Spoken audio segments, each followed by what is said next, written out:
तस्वीरें आप देख पा रहे हैं, अब प्रधानमंत्री पहुंच चुके हैं और प्रयागराज पहुंच चुके हैं प्रधानमंत्री नरेंद्र मोदी। और इस वक्त की जो खास तस्वीरें हैं, सबसे पहले आप रिपब्लिक भारत पर देख पा रहे हैं और प्रधानमंत्री का इंतजार हो रहा था। तैयारी पुख्ता है और भव्य तरीके से इस आयोजन को महाआयोजन बनाया जाने की पूरी जो एक तस्वीर है वो आपको देखने को मिलेगी। और यहां पर क्रूज पर सवार प्रधानमंत्री की तस्वीरें, और देखिए ये विहंगम दृश्य है और संस्कृति को जोड़ने वाली तस्वीरों से रूबरू आप हो पा रहे हैं। यहां पर देश के प्रधानमंत्री प्रयागराज पहुंचे हैं और तैयारियों को लेकर के अब जो अगली तस्वीरें आएंगी, इसके बाद की जो तस्वीरें आएंगी वो ज्यादा भव्य होंगी। लाजपत राय, सरदार भगत सिंह, वीर सावरकर और ऐसे कई महापुरुषों के विचारों ने हमारे संविधान की भावना को मजबूत और समृद्ध किया है। अध्यक्ष महोदय,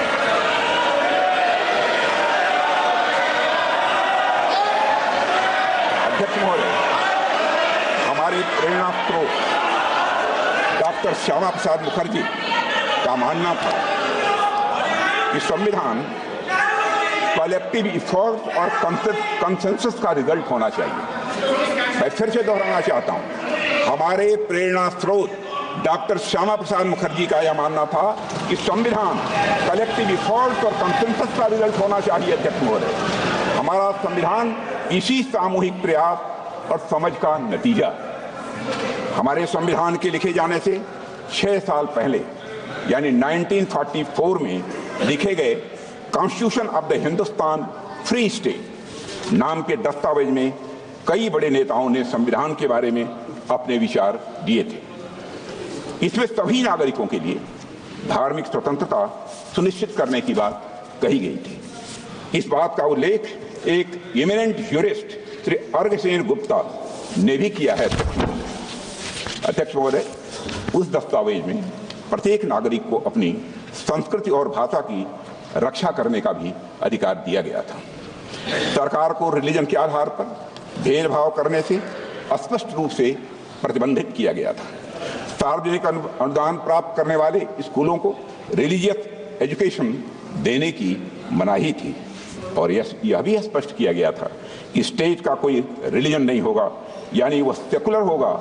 और यह बात वे लोग कह रहे थे जिन्हें हमारे सामने बैठे कुछ लोगों के दल कांग्रेस के लोग कम्युनल कहा करते थे। यह बात उन लोगों ने कही थी। अध्यक्ष महोदय, constitution of the Hindustan free state से डॉक्टर श्यामा प्रसाद मुखर्जी बेहद प्रभावित थे। और अगर हम संविधान सभा की बहस को ध्यान से पढ़ें तो पता चलता है कि उन्होंने राष्ट्रीय एकता के लिए और अलगाववादी प्रवृत्तियों पर अंकुश लगाने के लिए एक मजबूत संघ यानी स्ट्रांग यूनियन की आवश्यकता पर विशेष बल दिया था और स्वतंत्रता और समानता के सिद्धांतों पर आधारित एक गणतांत्रिक संविधान की डॉक्टर श्यामा प्रसाद मुखर्जी ने वकालत भी की थी। हमारे वर्तमान संविधान में भी इन्हीं मूल्यों को अध्यक्ष महोदय प्राथमिकता दी गई है, मगर इस बात का कहीं उल्लेख नहीं मिलता है। एक पार्टी विशेष द्वारा संविधान निर्माण के कार्य को हाईजैक और एप्रोप्रिएट करने की कोशिश हमेशा से की गई है। अध्यक्ष महोदय, भारत में कॉन्स्टिट्यूशन मेकिंग से जुड़ी ये सब बातें लोगों से छिपाई गई हैं। इतिहास में जाने पर पता चलता है कि हमारे देश में इस बात पर व्यापक सहमत थी कि भारत का भविष्य किस तरह के कानून से निर्धारित हो। मैं आज यह स्पष्ट करना चाहता हूं अध्यक्ष महोदय कि हमारा संविधान किसी एक पार्टी की देन नहीं है। भारत का संविधान भारत के लोगों के द्वारा भारत के विचारों के साथ भारत के मूल्यों के अनुरूप बनाया गया एक अनपैरेलल्ड ट्रांसफॉर्मेटिव यह डॉक्यूमेंट है। अध्यक्ष महोदय, पश्चिमी सभ्यता में राज्य की अवधारणा नाइट वॉचमैन स्टेट की थी। नाइट वॉचमैन स्टेट का कंसेप्ट विश्व प्रसिद्ध विचारक जॉन स्टुअर्ट मिल के द्वारा दिया गया था, जिसका अर्थ है कि सरकार का दायित्व लोगों की सुरक्षा प्रदान करने तक ही यह सीमित रहे। किंतु हमारे देश में राजधर्म की बात की गई है। अध्यक्षों, महाभारत के शांति पर्व में राजा को सिर्फ राजधर्म लागू करने की शक्ति दी गई है, पर वह राजा राजधर्म का स्रोत नहीं माना गया है। अध्यक्ष महोदय, हमारे यहाँ राजा भी राजधर्म से बंधा हुआ है। उसकी शक्तियां लोगों के कल्याण के लिए हैं, समाज के कमजोर वर्गों के रक्षा के लिए है। अध्यक्ष महोदय, हमारा संविधान कॉन्स्टिट्यूशनल मशीनरी के जरिए नागरिकों के कल्याण के लिए पूरी तरह से प्रतिबद्ध है। उनकी स्वतंत्रता सुनिश्चित करने के लिए भी यह प्रतिबद्ध है। हमारा संविधान नागरिकों के समग्र विकास के रास्ते में आने वाली सभी बाधाओं को हटाने तथा समुचित विकास के लिए अनुकूल परिस्थितियां पैदा करने के लिए राज्य को निर्देश देता है। संविधान के भाग 4 में दिए गए directive principles of state policy से यही भावना निकलकर सामने आती है। अध्यक्ष महोदय, मुझे इस बात का गर्व है, गर्व नहीं बल्कि मुझे गौरव की अनुभूति है कि प्रधानमंत्री नरेंद्र मोदी जी के नेतृत्व में हमारी सरकार सबका साथ, सबका विकास, सबका विश्वास और सबका प्रयास की भावना के साथ यह काम कर रही है। हमारी सरकार भारत के संविधान में निहित धर्म और भावना दोनों के अनुरूप काम कर रही है।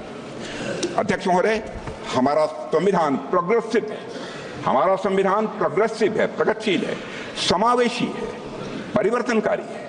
हमारे संविधान ने हमें एक ऐसे समाज के निर्माण का ब्लूप्रिंट दिया है जिसमें हर समाज जो हर प्रकार से समाज में समरसता हो, सद्भाव हो और साथ ही समृद्धि भी हो। अध्यक्ष महोदय, जहां देश के शीर्ष पद को प्राप्त करने के लिए जन्म की पहचान मायने न रखती हो, यह है हमारा संदेश। जहां एक गरीब परिवार में जन्म लिया व्यक्ति भी प्रधानमंत्री बन सके, देश का और वह देश का राष्ट्रपति भी बन सके। संविधान क्रियान्वयन के कुछ वर्षों बाद ही संविधान की मूल भावना को ताक पर रख दिया गया था। अध्यक्ष महोदय, लेकिन हमारी सरकार ने संविधान के मूल्यों को खुले और सच्चे मन से स्वीकार किया है। मुझे खुशी है कि हमारी सरकार संविधान की मूल भावना को केंद्र में रखकर जनहित के मार्ग पर तेजी से आगे बढ़ रही है। हमने गुलामी की मानसिकता को समाप्त करके भारतीय न्याय संहिता, भारतीय नागरिक सुरक्षा संहिता और भारतीय साक्ष्य अधिनियम जैसे नए कानूनों को पारित किया है। अध्यक्ष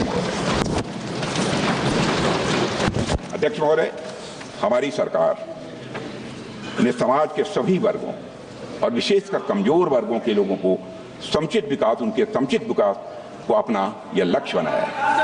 रिफॉर्म, परफॉर्म और अध्यक्ष महोदय ट्रांसफॉर्म के हमारे संकल्प ने आज भारत को दुनिया की सबसे बड़ी अर्थव्यवस्थाओं की कतार में लाकर खड़ा कर दिया। अध्यक्ष महोदय, आज गरीब लोगों को प्रधानमंत्री आवास योजना की वजह से अपना पक्का मकान मिल रहा है। प्रधानमंत्री जन आरोग्य योजना के अंतर्गत गरीबों को मुफ्त इलाज मिल रहा है। प्रधानमंत्री गरीब कल्याण अन्न योजना के माध्यम से 80 करोड़ गरीबों को मुफ्त राशन की सुविधा दी जा रही है। हर घर में नल से जल पहुंच रहा है, हर घर में शौचालय बन रहे हैं। अध्यक्ष महोदय, हमारे देश में लगभग आधी आबादी महिलाओं की है। महिला सशक्तिकरण की दिशा में हमारी सरकार हर संभव प्रयास कर रही है। सामाजिक न्याय के संवैधानिक आदर्शों के अनुरूप विमेन डेवलपमेंट के साथ विमेन लेड डेवलपमेंट को सुनिश्चित करने के लिए हमने नारी शक्ति बंधन अधिनियम भी पास किया है और इससे राजनीतिक क्षेत्र की महिलाओं का प्रतिनिधित्व बढ़ेगा तथा उनका सशक्तिकरण भी यह सुनिश्चित होगा। इसी सोच के तहत अध्यक्ष महोदय, हमारी सरकार ने वर्ष 2018 में राष्ट्रीय पिछड़ा आयोग को संवैधानिक दर्जा दिया है। पहली बार आजाद भारत के इतिहास में आर्थिक रूप से कमजोर वर्गों की उन्नति के लिए साल 2019 में संविधान संशोधन किया गया है।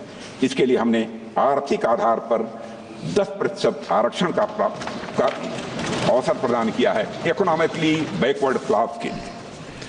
अध्यक्ष महोदय, समग्र और समावेशी विकास के ये सभी काम हमारे संवैधानिक मूल्यों और आदर्शों के यह जीवंत रूप हैं।